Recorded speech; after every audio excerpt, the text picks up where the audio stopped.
ये तो शरीर के लिए जरूरी है।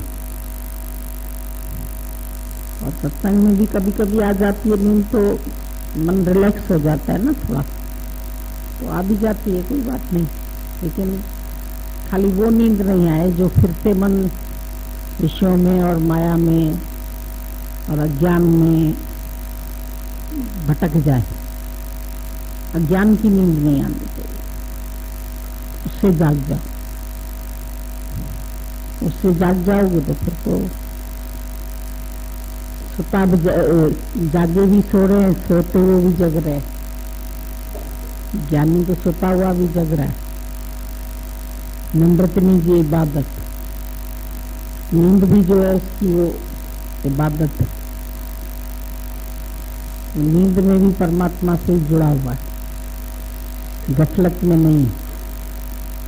अगर मान लो हमको गहरी नींद से जगा के भी कोई संसार की ऐसी न्यूज देता है तो ज्ञानी शांत भाव से सुन लेता है। ऐसा नहीं बोलता अरे ऐसा कैसे हो गया, क्यों हो गया, क्या हो गया, हो गया। ऐसा भी होता है। कभी कभी सोच के देखो संसार में नई बात क्या होती है। कोई नई बात है?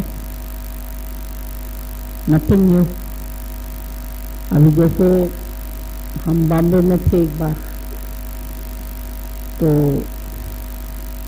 लक्ष्मी भगवान की लड़की थी, बहुत बीमार थी। तो उसको देखने के लिए श्याम भगवान और सीता भगवान को दादा ने भेजा था, जाओ तुम देख के आओ। वो लक्ष्मी भगवान को आखिरी तक नहीं भेजा, और जब तक उन्होंने नहीं कहा तो वो उसको देखने भी नहीं गई। हम भी गए थे देखने, एक दिन मिलने गए थे। हम लोग सब साथ में ही रहते थे तो दोस्ती थी। मेरे मन में भी आया कि बीमार है तो हम मिल के आते हैं, मिल के आए थे। तो हमको भी कह रही थी कि एक बार खाली बोलो लक्ष्मी भगवान को कि मेरे को दर्शन दे दे। मैं उसको भगवान करके याद करती हूँ, माँ करके नहीं याद करती। तो एक बार मेरे को दर्शन देने आ जाए, क्योंकि मैं समझ रही हूँ अभी मेरा अंतिम समय है, मैं बचूंगी नहीं। उसको ऐसा मालूम था अंदर में, तबीयत खराब थी उसकी। तो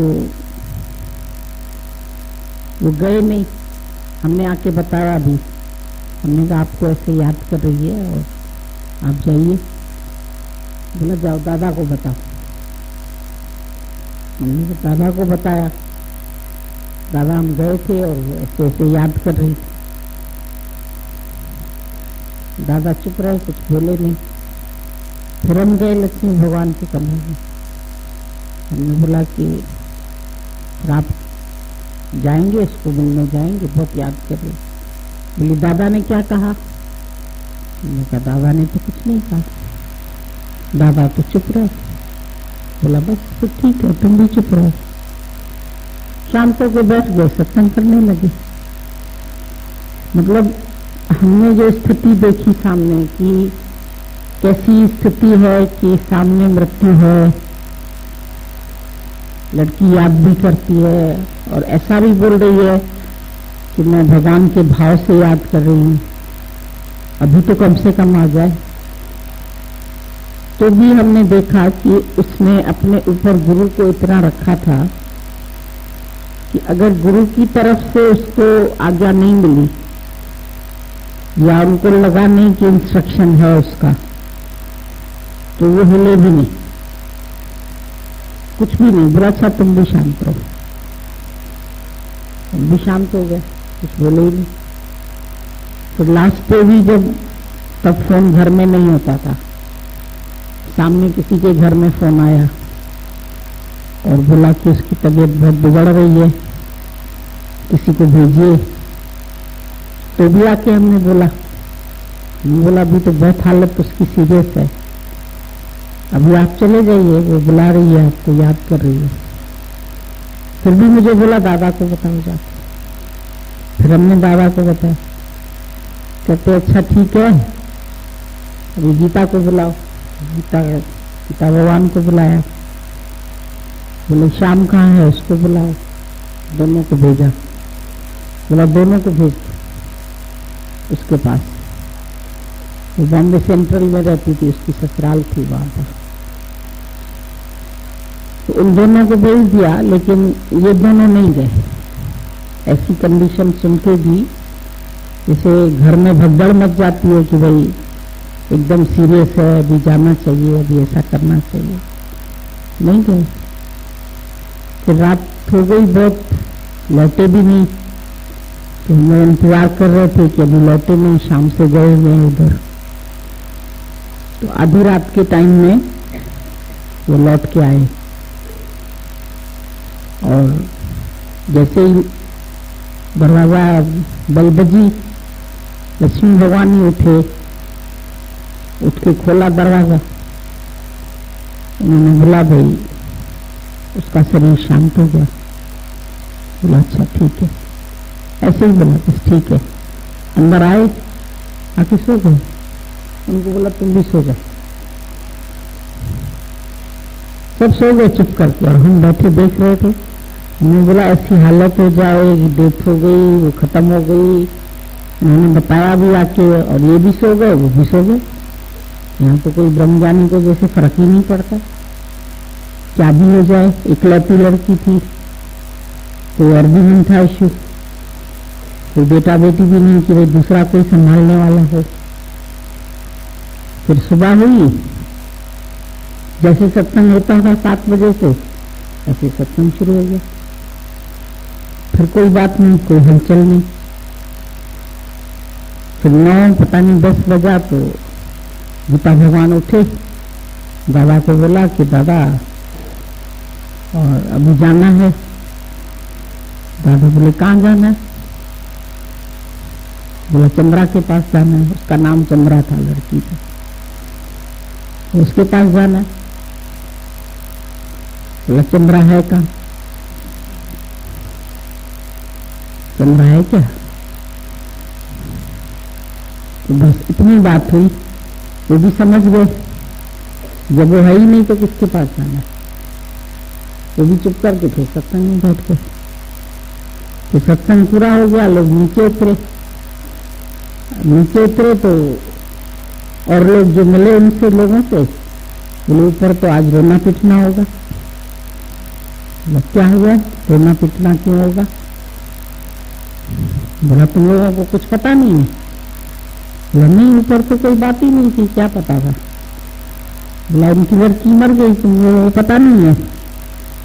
बोला वहां तो कोई बात ही नहीं थी, वहां तो सत्संग चल रहा था। बोला सत्संग चल रहा था, कोई गया नहीं उधर? बोला नहीं, कोई गया भी नहीं। तो लोग सुन के ही एकदम हैरान हो गए कि भाई ये कैसी ब्रह्मज्ञानी की स्थिति होती है।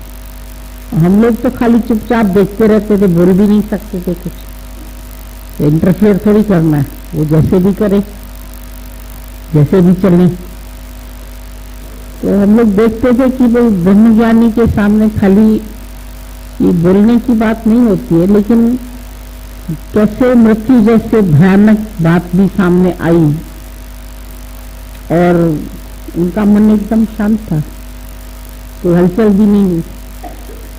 लेकिन दुनिया में तो जीते जी भी कितनी हलचल होती है, कोई बीमार हो तो हलचल होती है, किसी को कोई तकलीफ हो, कोई हॉस्पिटल में हो तो सारा दिन भागम भाग, ऐसा हो रहा है, ऐसा हो रहा है, जाना है, फिर कौन सा डॉक्टर करे, फिर क्या करे, फिर कैसे करें, तो भगवान तुम बचा देना, भगवान ऐसा कर देना, भगवान एक लड़की है, कितनी बातें चलती है।